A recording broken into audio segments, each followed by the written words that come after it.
इस वीडियो में हम लोग समझेंगे जनसंख्या तथा मानव विकास में संबंध। ठीक है, कि दोनों में क्या संबंध है।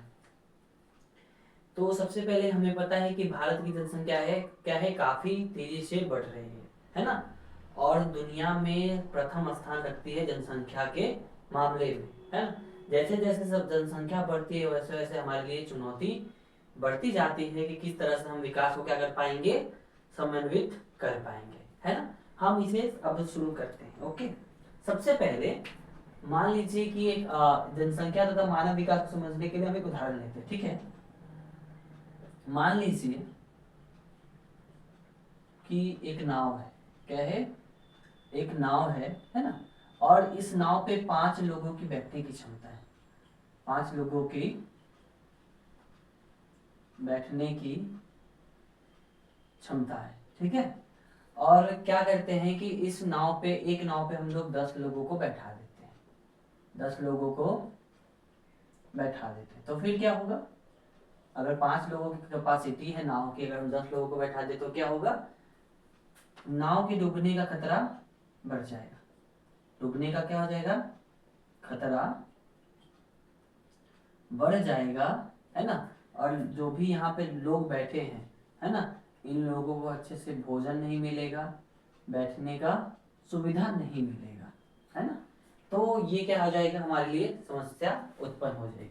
ठीक है, ठीक उसी प्रकार क्या है, हमारे जनसंख्या और मानव विकास के बीच में संबंध होता है ना।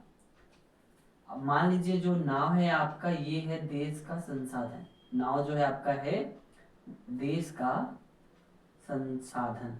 ठीक है, जल है, भूमि है, भोजन है, हॉस्पिटल है, नौकरियां हैं, सरकारी नौकरियां या सीधे नौकरियां भी लिख सकते हैं, नौकरियां हैं, सड़क है, इत्यादि चीजों, यानी मेरे पास जो भी संसाधन अवेलेबल है ये हमारा नाव है। ठीक है, और जो यहाँ पे लोग हैं, लोग क्या है, हमारा जनसंख्या है। ठीक है, और जो हमारा नाव का सफर है, नाव का सफर, अगर ये सफल होता है तो वो है मानव विकास। क्या है भाई? मानव विकास। अर्थात अगर संसाधन पे बोझ बढ़ेगा, है ना, तो इससे क्या होगा कि लोगों को अच्छी तरह से संसाधन नहीं मिल पाएगा, है ना। और संसाधन नहीं मिल पाएगा तो लोगों का विकास नहीं हो पाएगा, है ना। और इस तरह से लोगों का सफर आसान नहीं होगा, तो मानव विकास प्राप्त नहीं होगा। क्लियर है ये बात, है ना। तो जिस प्रकार नाव में क्या हो रहा है कि अगर क्षमता से अधिक आ जाता है तो नाव डूबने की स्थिति बन जाती है, उसी प्रकार अगर किसी देश की जनसंख्या क्षमता से अधिक हो जाती है तो बहुत सारा समस्या उत्पन्न हो जाता है। ठीक है, हमारे संसाधनों पे क्या बढ़ने लगता है, बोझ बढ़ना शुरू हो जाता है। ठीक है, अब हम इस कहानी को थोड़ा सा और आगे बढ़ाएंगे। ओके, कि अब ये जो जनसंख्या बढ़ती है उसका संसाधन पे क्या क्या दबाव बढ़ता है। ठीक है, संसाधन पे क्या दबाव बढ़ता है, तो हम चर्चा करते हैं। जनसंख्या का प्रभाव, जनसंख्या वृद्धि का प्रभाव क्या क्या होता है। सबसे पहला है बेरोजगारी। क्या है? बेरोजगारी, ये सबसे मुख्य बन जाता है ना। जैसे जैसे जनसंख्या बढ़ेगा, है ना, जनसंख्या बढ़ने के साथ क्या होगा, लोगों को रोजगार चाहिए। क्या चाहिए? रोजगार चाहिए होगा, है ना। लेकिन हम लोग जनसंख्या जितनी तेजी से बढ़ रहा है उसके लिए हम लोग रोजगार के अवसर तो नहीं डेवलप कर पाएंगे। रोजगार के अवसर अगर हम डेवलप नहीं कर पाएंगे तो क्या होगा, लोगों को रोजगार नहीं मिलेगा और अंततः हमें क्या देखने को मिलेगा, बेरोजगारी देखने को मिलेगा, है ना। अगर हम इसका उदाहरण ले तो जो हमारा बिहार है, हमारा बिहार है, इसका बेरोजगारी का स्तर 3.9%। 3.9% लोग है क्या है भारत में, बिहार में बेरोजगार है, जो भारत का 3.2 है उससे काफी अधिक है ना। तो जैसे जैसे जनसंख्या बढ़ता है तो बेरोजगारी दर भी क्या होता है, बढ़ता है, क्योंकि हम रोजगार के अवसर अच्छी तरह से वहाँ पे डेवलप नहीं कर पाते। तो पहला ये प्रभाव पड़ता है जनसंख्या वृद्धि का। ठीक है, दूसरा है गरीबी। क्या है? गरीबी।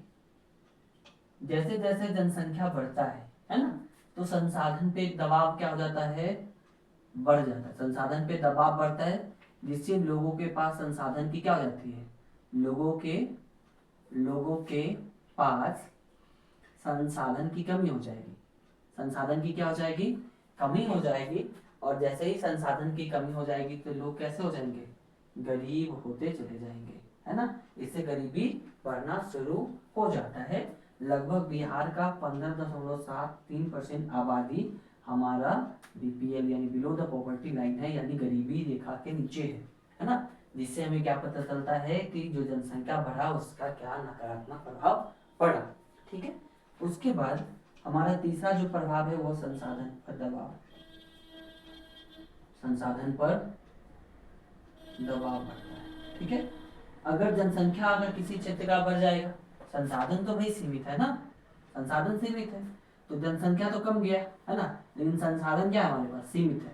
तो इस पे बहुत ज्यादा क्या हो जाएगा, दबाव बढ़ जाता है ना। तो क्या होता है, संसाधन की कमी का सामना करना पड़ता है। ठीक है, अगर हम मान के चलो तो बिहार में लगभग 1307 लोग प्रति स्क्वायर किलोमीटर रहते हैं, है ना। मतलब इतने छोटे एरिया में 1307 लोग रहते हैं, ये जनसंख्या घनत्व है बिहार का वर्तमान में। ठीक है, घनत्व है, जनसंख्या घनत्व कितना बिहार का 1307 है, अर्थात छोटे से एरिया में संसाधन पे इतना ज्यादा दबाव है ना, जो कहीं से भी सही नहीं है। ठीक है, चलिए उसके बाद जो अगला है आपका बिहार की लगभग जो घर है ना, घर है इसके लगभग 39% घर में स्वच्छता की कमी है। स्वच्छता की क्या है, कमी है, स्वच्छता है ही नहीं, हाइजीन है ही नहीं, है ना। रीजन क्या है कि संसाधन पे दबाव काफी ज्यादा है ना। उसके बाद अगर हम और बात करें, अभी है यहाँ पे जगह हम लिख सकते हैं, है ना। चौथा है शिक्षा, क्या है, शिक्षा।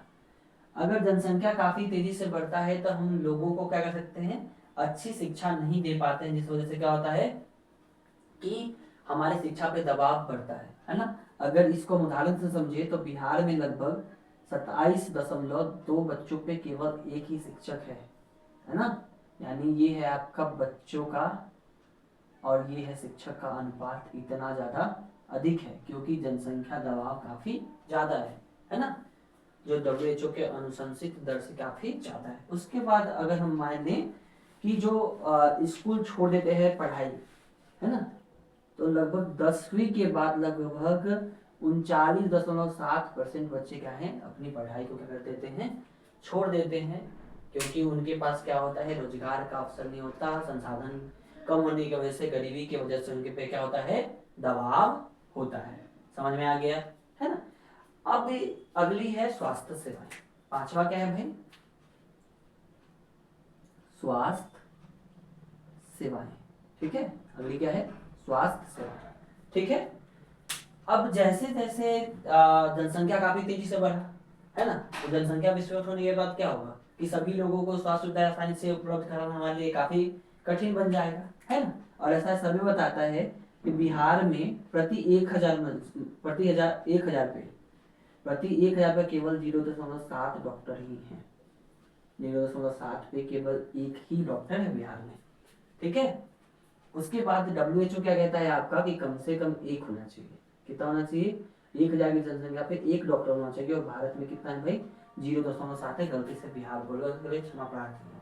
ठीक है, तो ये स्वास्थ्य स्थिति क्या दिख रहा है हमें, बहुत गड़बड़ दिख रहा है। इसके विपरीत अगर बिहार का ले तो बिहार में लगभग 1421 मरीज पे केवल एक डॉक्टर है। 1421 मरीज पे केवल एक डॉक्टर है। तो क्या बता रहा है कि जनसंख्या का दबाव साफ साफ हमें क्या होता है, नजर आता है। ठीक है, और यही सब मिलकर के क्या बनाता है, हमारा मानव विकास बनाता है ना। इन सबों में कमी के कारण क्या होता है, मानव विकास प्रभावित होता है और हमें मानव विकास का नीचा स्तर देखने को मिलता है। ठीक है, अब थोड़ा सा मानव विकास को समझने का प्रयास करेंगे। मेरे उत्तर का यही तरीका होगा, सबसे पहले नाव वाले एग्जाम्पल से आप शुरू कीजिएगा, है ना। उसके बाद पॉपुलेशन का क्या प्रभाव है ना, जिससे क्या होता है आपका HDI ह्यूमन डेवलपमेंट इंडेक्स कमता है, वो बताइएगा। उसके पश्चात आप मानव विकास की चर्चा कीजिएगा, है ना। ये आपका प्लान रहेगा। ओके, चलिए अब हम लोग बात करें HDI की, मानव विकास ठीक है, मानव विकास सूचकांक। ठीक है, तो ये जो मानव विकास सूचकांक है 3 आधार पे किसी भी देश के विकास को मापता है ना, कि कितना विकास हुआ है। ठीक है, 3 आयाम है इसका। सबसे पहले है लंबी व स्वस्थ आयु। लंबी व स्वस्थ आयु कि लोग वहां पे कितने दिनों तक जीते हैं स्वस्थ तरीके से। दूसरा मापता है शिक्षा, क्या मानता है, शिक्षा। और तीसरा मापता है जीवन स्तर, क्या है, जीवन स्तर। ठीक है, तो इन 3 आधार पे मानव विकास सूचकांक निकाला जाता है। ठीक है, किसी भी देश का। और मानव विकास सूचकांक में 0 से 1 के बीच में क्या दिया जाता है, आपको अंक दिया जाता है। अंक जितना ज्यादा होगा, है ना, अंक जितना ज्यादा होगा उतना ही आपका क्या होगा, स्थिति अच्छा होगा। ठीक है, तो भारत को लगभग 0.685 अंक मिला है 1 में से। ठीक है, इस आधार पे भारत अभी 130वें रैंक पे है 193 देशों में 2025 के अंदर, जबकि ये 2023 या 22 में 134वें रैंक पे था 193।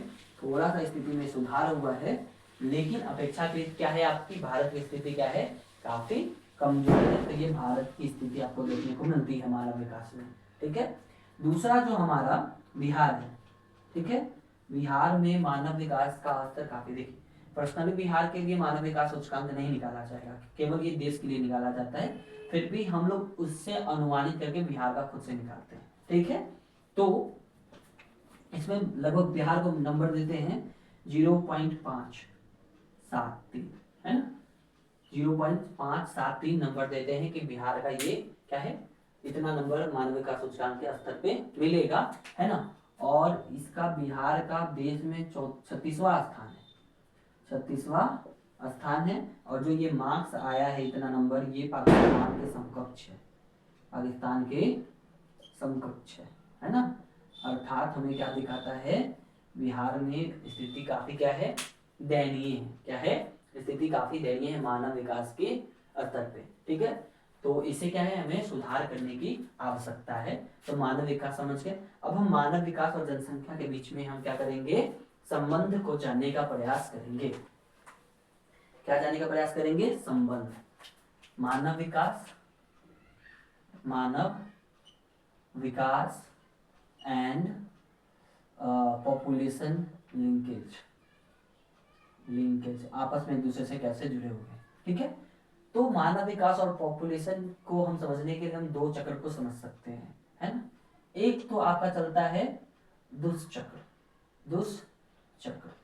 ठीक है, जनसंख्या और मानव विकास में एक दुष्चक्र चलता है ना। और एक आपका चलता है अच्छा चक्र को क्या बोल सकते हैं भाई, अच्छा चक्र ही बोलेंगे, अच्छा चक्र, बुरा चक्र को दुष्चक्र, अच्छा चक्र को अच्छा चक्र। ठीक है, तो हमारा जो जनसंख्या है इसका मानव विकास पे 2 तरीके से प्रभाव पड़ता है। एक तो दुष्चक्र हो सकता है या अच्छा चक्र हो सकता है। अगर दुष्चक्र होगा तो मानव विकास का स्तर क्या होगा, डाउन होगा, और अच्छा चक्र है तो मानव विकास का स्तर क्या होगा, हाई होगा। ठीक है, चलिए अब हम बात करते हैं। मान लीजिए किसी, पहले हम दुष्चक्र को समझते हैं। वेसिकल्स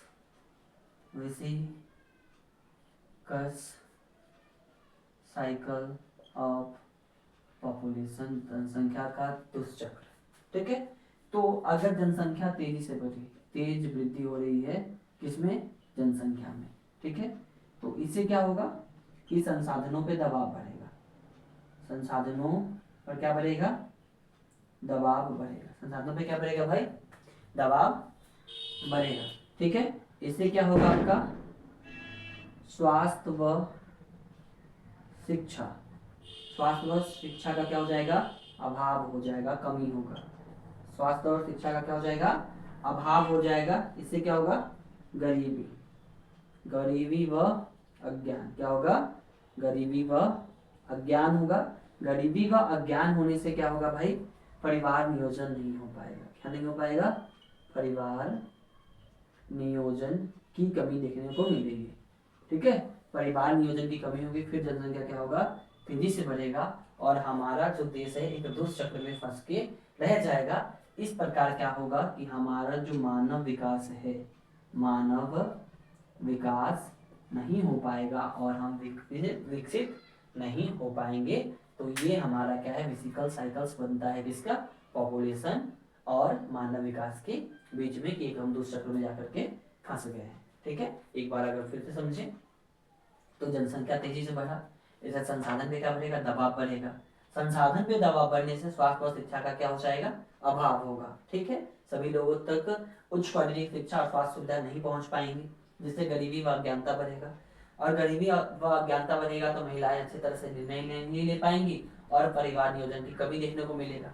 और परिवार नियोजन की कमी होगी तो फिर जनसंख्या तेजी से बढ़ेगा और यह साइकिल क्या है, स्वतः चलता रहेगा और हमारा जनसंख्या एक दलदल में फंस के रह जाएगा और एक क्या मिलेगा हमें, दुष्चक्र जनसंख्या का मिलेगा। जब जनसंख्या का दुष्चक्र स्टार्ट होता है तो मानव विकास काफी तेजी से प्रभावित होता है और हमें किसी भी देश में मानव विकास का घटता हुआ स्तर देखने को मिलता है। ठीक है, अब हम अच्छे चक्र की बात करते हैं कि अच्छा चक्र कब चलता है। हम इसको इरेज करते हैं। जब आप वीडियो देख रहे हो तो लिखते हुए अगर वीडियो देखें तो आपको और अच्छा समझ में आएगा, है ना, क्योंकि ध्यान इधर उधर नहीं होता उससे। नेक्स्ट है आपका अच्छा साइकिल कब चलेगा। ठीक है, मान लीजिए जो देश की जनसंख्या है ना, देश की जो जनसंख्या है काफी बड़ी जनसंख्या होगी आपकी। ठीक है, तो आप उसको अच्छा स्वास्थ्य व शिक्षा देते हैं। ठीक है, तो क्या देते हैं आप, अच्छी स्वास्थ्य व शिक्षा अगर आपको उपलब्ध करवाइएगा। ठीक है, अच्छी स्वास्थ्य व सुविधा उपलब्ध करवाइएगा। ठीक है, तो इससे क्या होंगे, लोग पढ़े लिखे होंगे, है ना, इससे क्या हो जाएंगे, लोग पढ़े लिखे होंगे, पढ़े लिखे व स्वस्थ होंगे, है ना। इससे बाद वो परिवार नियोजन को समझ पाएंगे। किसको समझ पाएंगे, परिवार नियोजन को समझ पाएंगे। जब परिवार नियोजन को समझेंगे तो जनसंख्या वृद्धि दर क्या होगी भाई, घटेगी। जब जनसंख्या वृद्धि दर घटेगी तो क्या होगा, इससे संसाधन पे दबाव कमेगा, संसाधन पर दबाव कमेगा। जब संसाधन पे दबाव कमेगा तो क्या होगा, लोगों पे अधिक खर्च कर पाएंगे, लोगों पर संसाधन अधिक खर्च होगा, संसाधन अधिक खर्च कर पाएंगे, है ना, जिससे उनका जीवन स्तर क्या होगा, जीवन स्तर में सुधार होगा, जीवन स्तर में सुधार होगा। जीवन स्तर में जैसे ही सुधार होगा तो क्या होगा, मानव विकास होगा। क्या होगा, मानव विकास होगा और जनसंख्या क्या हो जाएगा, नियंत्रित हो जाएगा। जनसंख्या क्या हो जाएगा, नियंत्रित हो जाएगा, है ना। तो इस तरह से हमें क्या मिल जाएगा, मानव विकास मिल जाएगा। ठीक है, तो हमें आवश्यकता क्या है कि अच्छा स्वास्थ्य एवं शिक्षा सुविधा अवेलेबल करा है ना, जिससे परिवार नियोजन को बढ़ावा मिलेगा। जनसंख्या पर दबाव जैसे ही कमेगा तो क्या होगा कि हम लोग अधिक खर्च कर पाएंगे कम लोगों पे, जिससे उनका जीवन स्तर क्या होगा, बेहतर होगा। और बेहतर जीवन स्तर होने के बाद मानव विकास बढ़ेगा, क्योंकि मानव विकास 3 आयामों को चुनता है, शिक्षा, जीवन का स्तर, है ना, और उसके बाद आयु।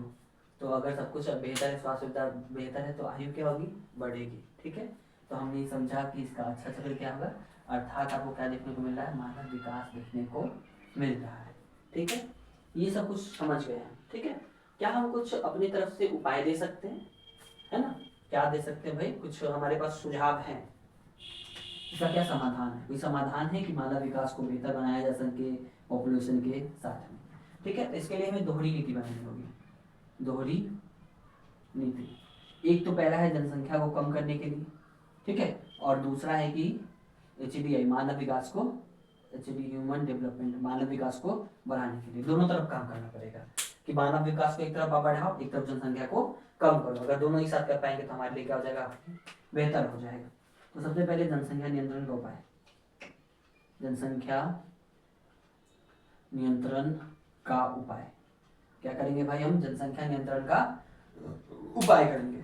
ठीक है, तो सबसे पहले हम जनसंख्या को क्या देंगे, शिक्षा देंगे। ठीक है, इससे क्या होगा भाई, परिवार नियोजन होगा। क्या होगा, परिवार नियोजन होगा। परिवार नियोजन होगा तो क्या होगा, इससे बहुत ज़्यादा फायदा होगा। दूसरा होगा महिला सशक्तिकरण करेंगे हम लोग। क्या करेंगे, महिला सशक्तिकरण कर सकते हैं। ठीक है, इसमें महिलाओं को शिक्षित करेंगे। क्या करेंगे, महिलाओं को शिक्षित करेंगे, जिससे वो परिवार नियोजन के चीज़ों को समझ पाए। ठीक है, उसके बाद परिवार नियोजन, उसके बाद कानून बनाएंगे। क्या बनाएंगे? कानून। इसमें हम विवाह की आयु बढ़ा सकते हैं, जिससे गर्भावस्था अवस्था अगर कम एज में अगर गर्भधारण महिला नहीं करेंगी तो क्या होगा कि वो कुछ कम बच्चे को जन्म देंगे। अगर देरी से अगर उनका विवाह होता है, विवाह की आयु बढ़ाएंगे, कानून में क्या होगा, विवाह की आयु बढ़ाने से ये फायदा हमें देखने को मिलेगा। ठीक है। उसके बाद जो राष्ट्रीय नीति है, राष्ट्रीय जनसंख्या आयोग की जो नीति है उसको बेहतर तरीके से अगर हम लागू कर पाए तो हमारा जनसंख्या नियंत्रण में आ जाएगा। ठीक है। दूसरी तरफ हम लोग क्या कर सकते हैं कि स्वास्थ्य सुविधा को बढ़ा सकते हैं, स्वास्थ्य सुविधा को बढ़ा सकते हैं, शिक्षा की स्तर को बढ़ा सकते हैं। स्वास्थ्य और शिक्षा में जैसे ही हम क्या करेंगे, बढ़ावा देंगे तो क्या होगा, इससे गुणवत्तापूर्ण जीवन आएगा। क्या आएगा? गुणवत्तापूर्ण जीवन आएगा, गुणवत्तापूर्ण जीवन आएगा। ठीक है। उसके बाद हम रोजगार के अवसर जन्म देंगे, रोजगार के अवसर को जन्म देंगे, जिससे उनका क्या होगा, जीवन स्तर सुधरेगा। फिर हम लैंगिक समानता की बात करेंगे, लैंगिक समानता की बात करेंगे। तो ये हमारा कुछ सुझाव हो गया है ना। अगर पूछा जाए सरकार के द्वारा क्या कार्य किया गया है, सरकार के द्वारा क्या क्या कदम उठाए गए हैं, तो इसमें बहुत सारा बता सकते हैं, है ना। कि स्वास्थ्य सेवाओं में कैसे सरकार के द्वारा क्या लागू किया गया, आयुष्मान कार्ड लागू किया जिससे शिक्षा स्वास्थ्य स्तर बढ़े, है ना, अच्छा हो। उसके बाद महिलाओं के लिए बहुत सारा स्वास्थ्य सुविधा लाया गया, है ना। फिर शिक्षा के क्षेत्र में मिड डे मील स्कीम, बहुत सारी स्कीम्स है। उसके बाद ये क्या था आपका जी, किसान स्टूडेंट क्रेडिट कार्ड आदि योजनाएं लाई गई, है ना। तो इन सब का चर्चा आप कर देंगे, है ना। तो इससे क्या हो जाएगा, आपका ये बहुत बेहतर सा उत्तर बन जाएगा, है ना। हमने सरकारी योजना के ऊपर एक वीडियो पहले बनाया है, आप उसको देख सकते हैं।